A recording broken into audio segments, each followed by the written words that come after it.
Hey everyone, it's Waffles again with another Making It to Sunday Gaming, and today what we're going to do is I'm going to do a little bit of Fallout 4 for you, and this is not really going to be so much a playthrough, this first one anyways, not so much a let's play, but this is just going to be kind of talking about the game, its various different, attributes and how it's similar, how it's different from the other games.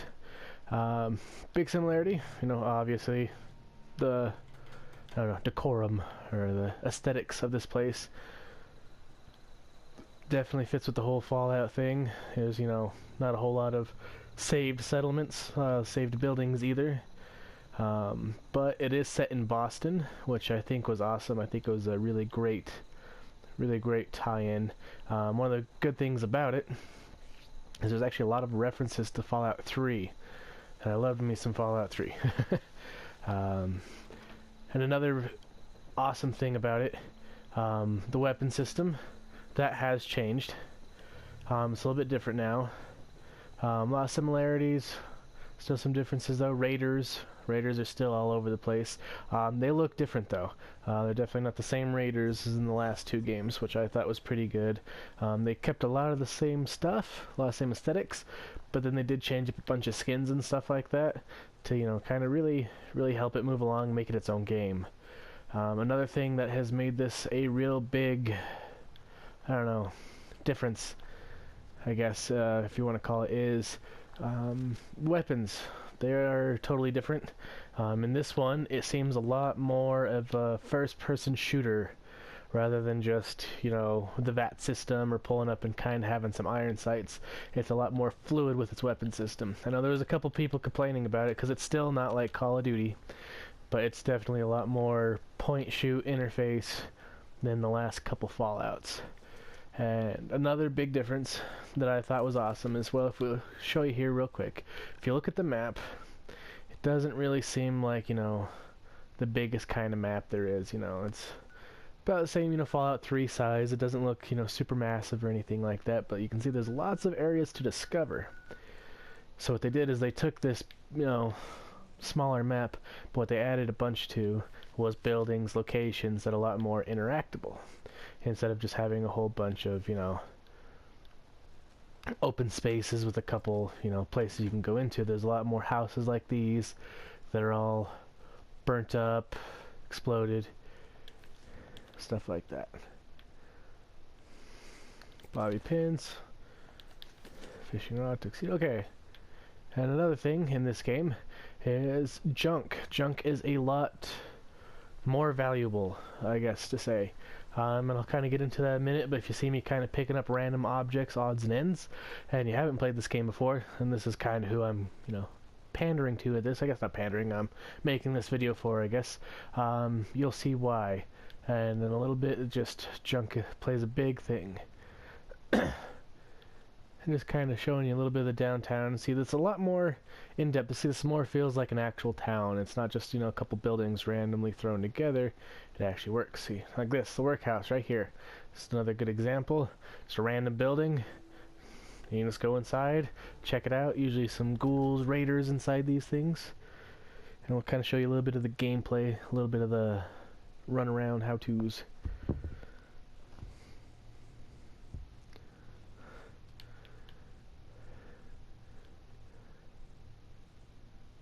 See, it looks like there's something up there. I don't know, let's go check it out. And there will be a couple small spoilers in this. Not trying to, ruin the game for anyone. I'm not going to be giving away any major plot lines. But, when I show you some of the crafting and stuff like that, it does kind of give a little bit of the game away. And like I said, it won't be anything major.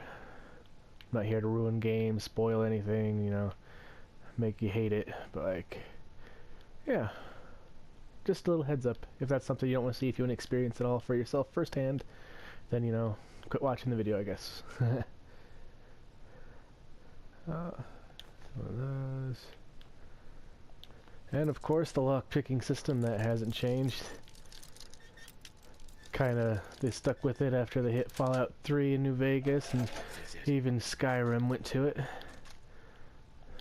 There you go.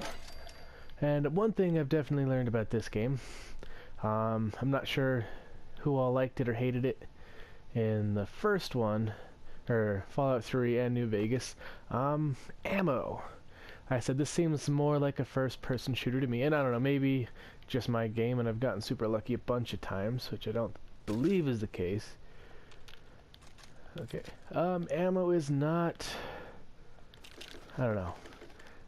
Buying ammo is a lot more expensive in this game, but we usually find lots of it all over the place. Like I have, 349 rounds for this, plus the clip and everything like that, and that's kind of what it stays around. 39 ammo, I've gotten 1,500 rounds of that, no problem. And one cool thing, and I'll just kind of give it right now, is you can update your weapons. The biggest thing you can do about updating your weapons is you can actually change the receiver.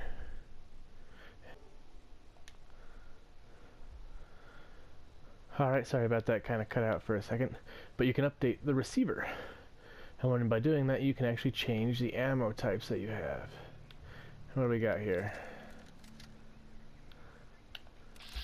Alright, just Nightbot. Alright, not a big deal. Okay. And one thing, kind of see it from the beginning of this video to the end, is nighttime. Nighttime, they've done a lot better job with that. That was one of my main complaints with Fallout. Oh, so yeah, we got a couple raiders over here, so I'll kind of show you how some of this combat system works. Since a lot of the same, a little bit different. But anyways, the lighting, they actually make it more night and day, which I thought was a lot, really good. God damn it, iBot. Yay, opportunities. No, but like, it's the night and day. It actually looks like a more night and day. It's not, not just, slightly different shade, and things definitely, I don't know. They made it look better. That's what I'm trying to get at here. Boom! One raider down. Oh, and then the holding the breath. I think that was a really good add. It does take AP like your action points like that. But, it does make sniping, it's not just steady, and it's not, wobbling all over the place, so you have to try and make yourself get a perfect shot every single time. It, had a real good add to the game. Like I said, that's what kind of makes it feel more like a first-person shooter to me. And of course, you got your regular old laser rifles, which is a good thing to keep.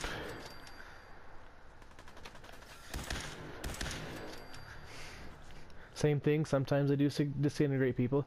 Now here's one weapon, really good, pipe pistol. This is what you're going to see all over the place. Here's your raider weapons, raider outfits, stuff like that. Like I said, they do change them up. They do look more different. They look more like, a different type of raider. It's not the same kind of helmets and stuff like that. And they kind of, made them more, I don't know, post-apocalyptic steampunkish, I guess, is what I'm trying to get at. See, here's some more. You're going to find these all over the place. Raiders, that is what these guys have all across the board. Okay, and one more thing right here. See, left leg, left arm, right arm, long johns.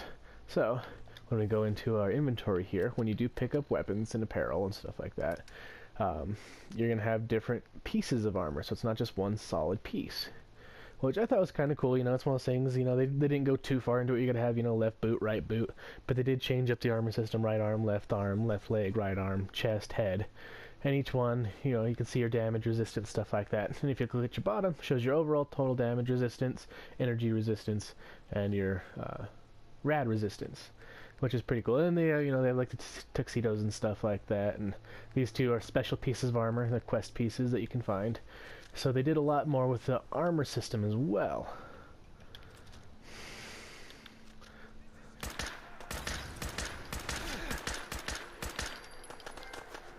As you know, run up to these guys.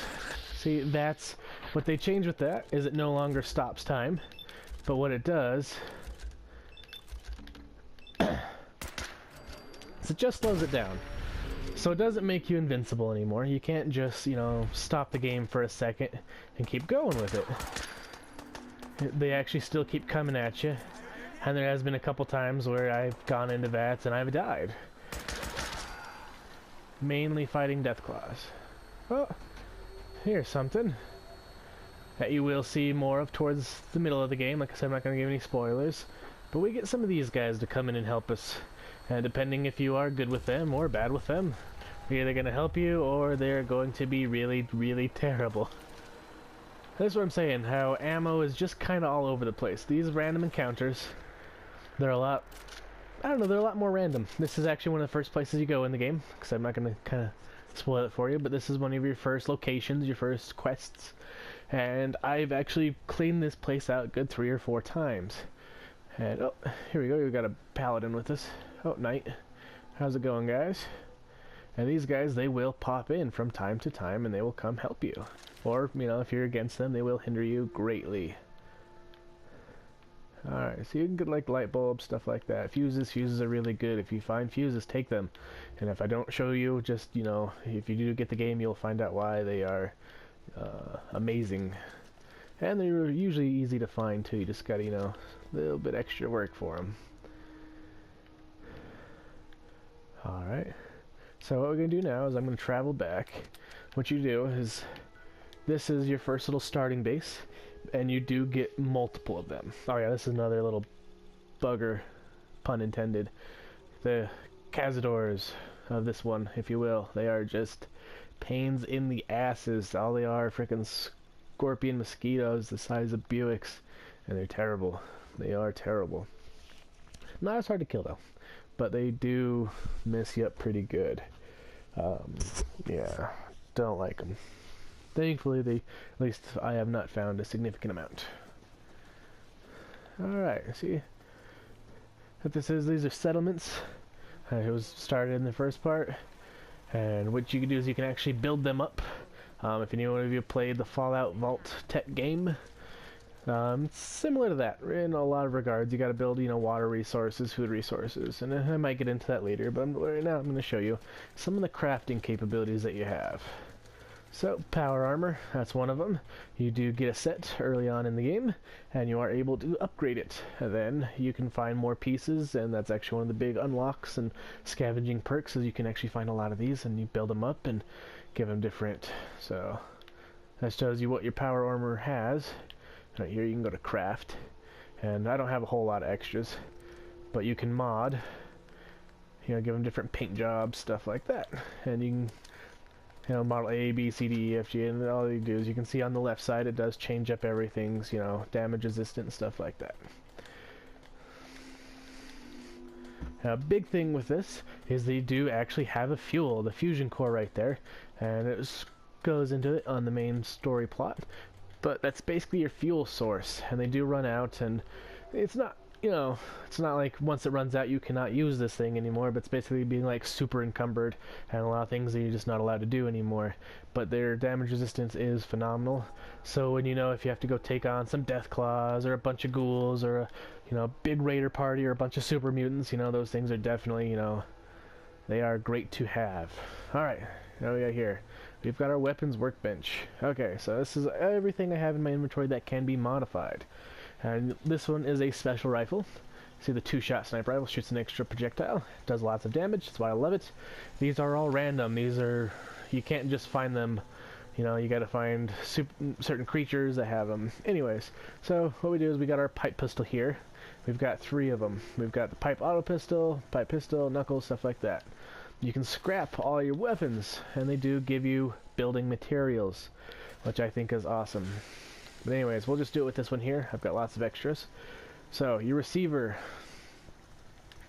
you can change it up. If you look to the left, it changes your different weights, your different, you know, damages, all that good stuff. So, powerful receiver makes a damage 19, and it's only a stock 12, I believe. But all these, oh, it's dropped 13. It's not too bad. And what you can do is you can, you know, give it the 45, make it damage 22, and it takes the 45 ammo, which is pretty awesome. Like this one, like 19, calibrated powerful receiver, damage 19, not too bad. And this 38 caliber round, like I said, I've got almost 4,000 of it. You find it all over the place. So they're really great, really easy to modify, really easy to change up lots of stuff. So these are just the receivers. That changes your damage, changes if it's an automatic or a single shot or a semi-auto. Then you can go to your barrels. You can change out all the different barrels. So this pistol I can actually turn into all the different rifles. I can change this one pipe pistol, and you find these everywhere. And so the ammo for them's just ridiculous all over the place. See the range on all these things. You can change up all this different stuff. Then you can put the different grip on there, so it comes standard. And you can put the comfort grip, changes up your accuracy a little bit, or we can start putting all these stocks on there, and it turns it into, if you look at the top, the pipe submachine gun, which is actually pretty cool. So this one stock piece you can make all these different things with. Now this is just the pipe rifle, and they're not all like that. But see, this is mine. Or no, it's not mine. So you 10mm. This one you can find this. They have all these different add-ons, stuff like that. This one's mine. So it's got the extended clip. It is an automatic. It's got a suppressor and it's got a sight. And this is how it came, is just like this. And when you scrap it, see it's got gears, screws, steel. So you get all these little extra pieces and everything like that. You do have to get the perk to get all the extra stuff, but you can scrap mostly everything. Now we can do the same thing to our armor. And I've actually saved a piece. So... sturdy metal chest piece, damage resist 25, so I can modify that. So just go to standard modified, and I can change the painted. So what it does is it just gives me just a little bit better damage resistance, a little bit better energy resistance if I do it painted. And there's all these other ones that I have to wait to be able to do. But I'm going to increase the damage resistance on this painted a little bit.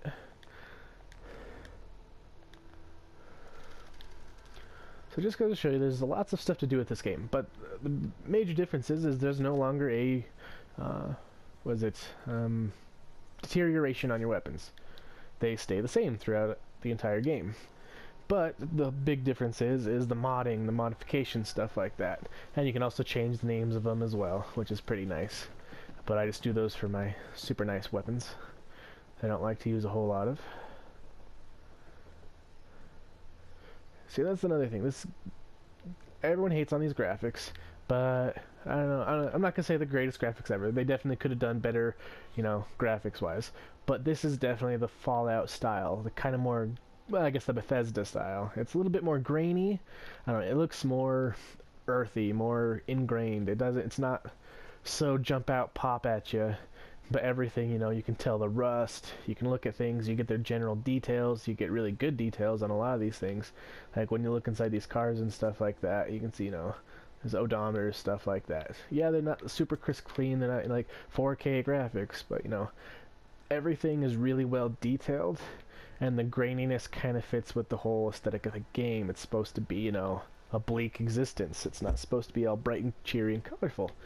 So I think they did a good job with it. Like I said, could they be, you know, better graphics? Yes. Are they bad? I don't think so. And this game definitely offers a lot to it. It shows you where your main last time you used power armor. That's where it was, kind of thing. Here's just your main map. So I think this is a really good little. I don't know. They did it really well. All right, I'm gonna do a quick little save real quick. Alright. I'm back. Now what I'm going to show you is something. I don't know. It's going to be hard because sometimes it doesn't work. It doesn't want to cooperate with you. But one thing that changed in this game that I thought was astounding. Something that should have been in the last games. Oh, and bobbleheads. They brought the bobbleheads back, which I thought was astounding.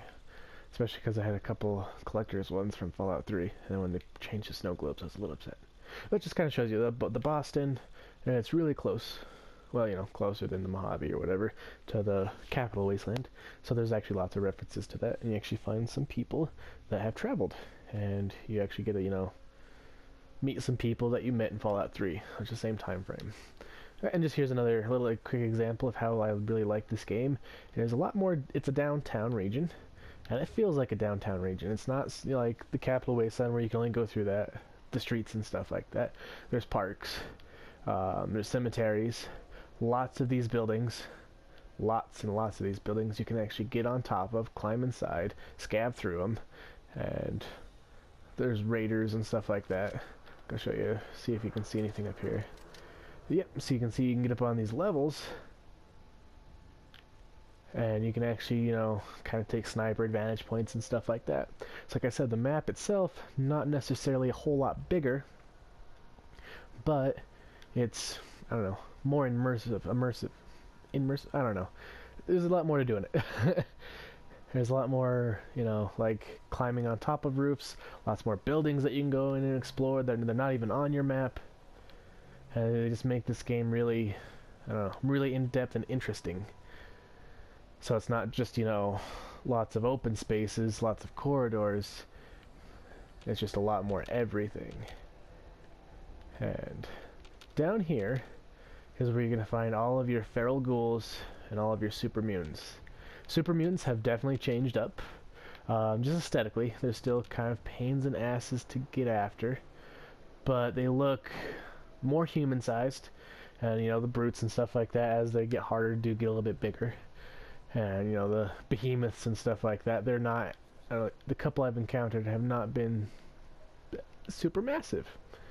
So they kind of, you know, dumbed them down aesthetically to make them less, you know, daunting. And you know, killing a couple of regular super mutants is, you know, still not a huge big deal. But I'm really trying to find some ghouls for you guys, because that's one thing they should have had in the older games that they put in this one that changed up, and it was really nice. And they're usually down here, but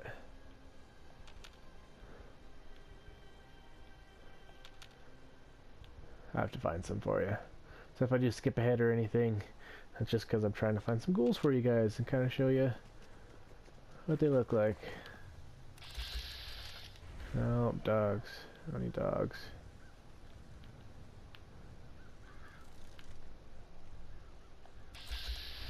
More raiders. God damn it.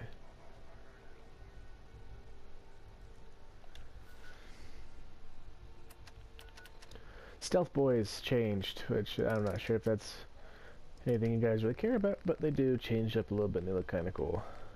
Show you guys real quick, just so I can get out of here. I don't want to deal with these guys. These little boxes that you can come around and find, and pretty neat.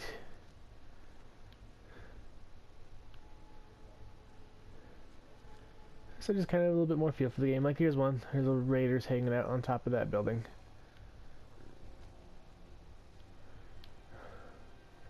Mongrels, stuff like that. These things are never around when I actually want to find them. They're actually, in this game, they're not super overpowered, they're not terrible, but Fallout has never been one for being a creepy game, and they kind of made it creepy. Which I thought was pretty awesome. Alright, there's some ghouls around here last time, so let's see if we can find them this time.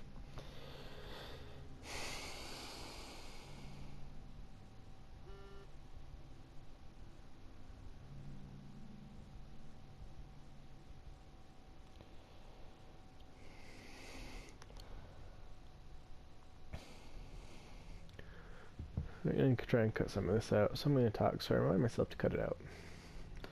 Mini nukes, yay mini nukes, woo mini nukes.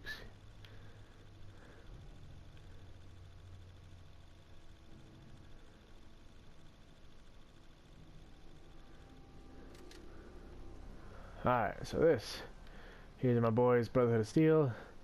You either love them or you hate them, kind of in the middle. But help them clean out a shit ton of ghouls here, so hopefully I can find some for you. And it's nighttime, so hopefully that helps. Make things a little more interesting. See, nighttime, definitely, you know, a nighttime now. Not, you know, just a little different shade.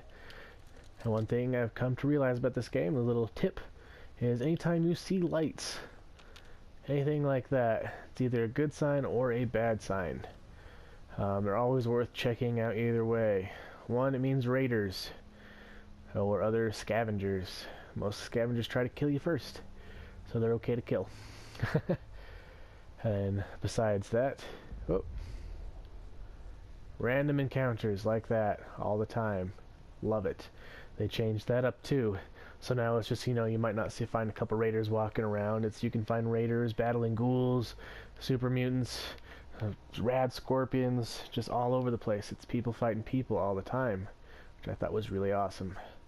And like I said, you'll clear out a place, it'll say clear, but you go back, you know, after your next save, and it's full of people again. Ammo at the wazoo everywhere.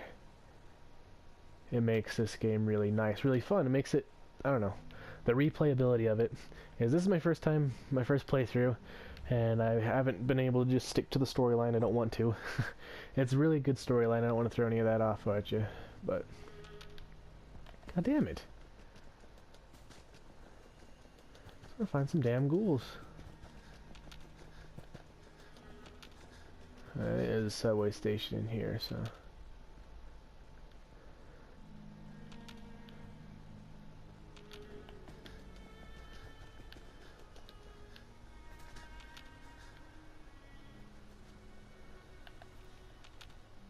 Okay, some more lights. There is a raider camp over there. I know that one for sure.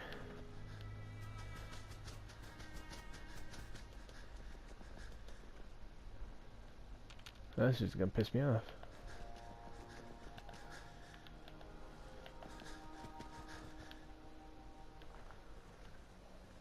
Alright, I'm just gonna save it right here, and I'm gonna fast forward till I find some.